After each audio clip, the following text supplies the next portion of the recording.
Di tahun 2026, lo nggak perlu lagi begadang di depan chart buat nunggu breakout. Karena sekarang mulai ada sistem yang bisa bekerja untuk lo secara otomatis. Dalam beberapa tahun terakhir, teknologi di kripto mulai bergeser. Dari yang awalnya semua serba manual, ke sistem yang bisa berjalan sendiri dengan bantuan AI. Pertanyaannya sekarang, gimana sih cara kerja AI agents ini dan kenapa topik ini jadi semakin relevan di tahun 2026? Di video ini, kita bakal bahas apa itu AI agents, bagaimana perannya di kripto, dan kenapa konsep ini penting untuk dipahami. Yuk kita mulai.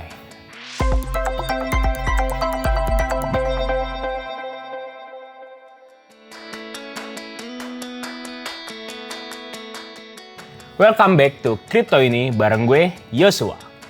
Di episode kali ini, kita bakal bahas satu tren yang mulai berkembang di kripto, yaitu AI agents. Tren ini juga sejalan dengan perkembangan global AI, di mana menurut McKinsey & Company, adopsi AI di berbagai industri meningkat signifikan dalam beberapa tahun terakhir.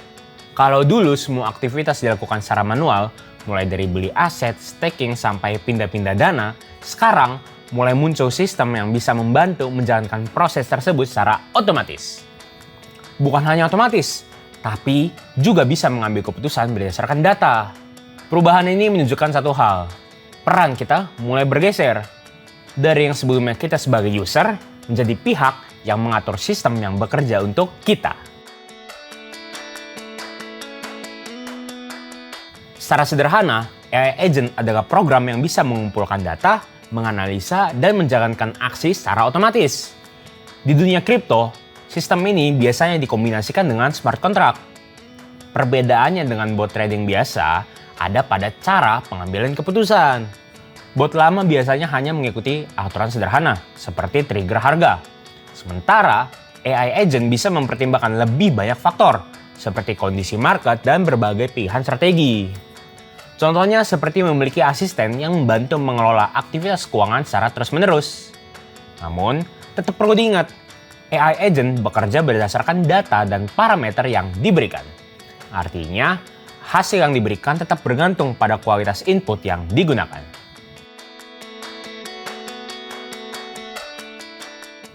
Untuk memahami tren ini, kita bisa lihat dari beberapa data.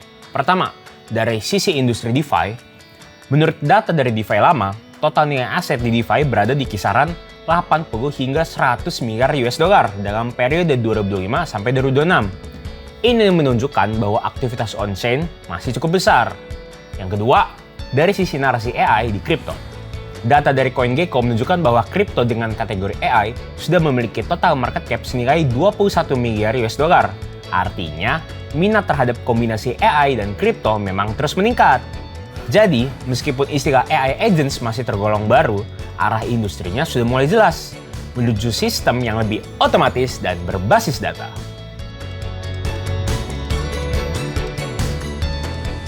Bagi banyak orang, kripto masih terasa kompleks. Pilihan yang banyak dan risikonya tinggi sering membuat pengguna bingung. Di sini, AI agent berperan sebagai alat bantu. Misalnya, dalam mencari yield, pengguna biasanya perlu melakukan riset dan memantau berbagai protokol. Dengan bantuan sistem otomatis, proses tersebut bisa dijalankan dengan lebih efisien. AI agent dapat membantu mencari opsi yang lebih optimal, menyesuaikan strategi saat kondisi market berubah, dan menjaga portofolio tetap sesuai rencana.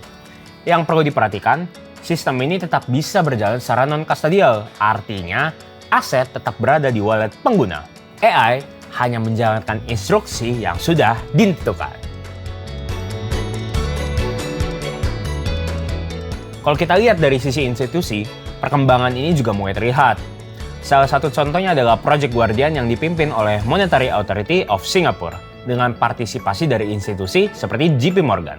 Fokus utamanya ada pada tokenisasi aset, efisiensi transaksi, dan otomatisasi sistem keuangan. Ini menunjukkan satu arah yang cukup jelas. Sistem keuangan mulai bergerak ke arah yang lebih programmable dan efisien. Meskipun belum sepenuhnya berbasis AI, fondasi menuju sistem yang lebih otomatis sudah mulai dibangun. Artinya, adopsi sudah mulai terjadi, meskipun masih berada di tahap awal.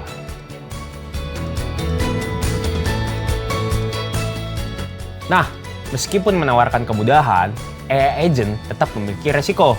Beberapa di antaranya, yang pertama error pada smart contract, kesalahan analisa akibat data yang kurang akurat, dan ketergantungan berlebihan pada sistem otomatis.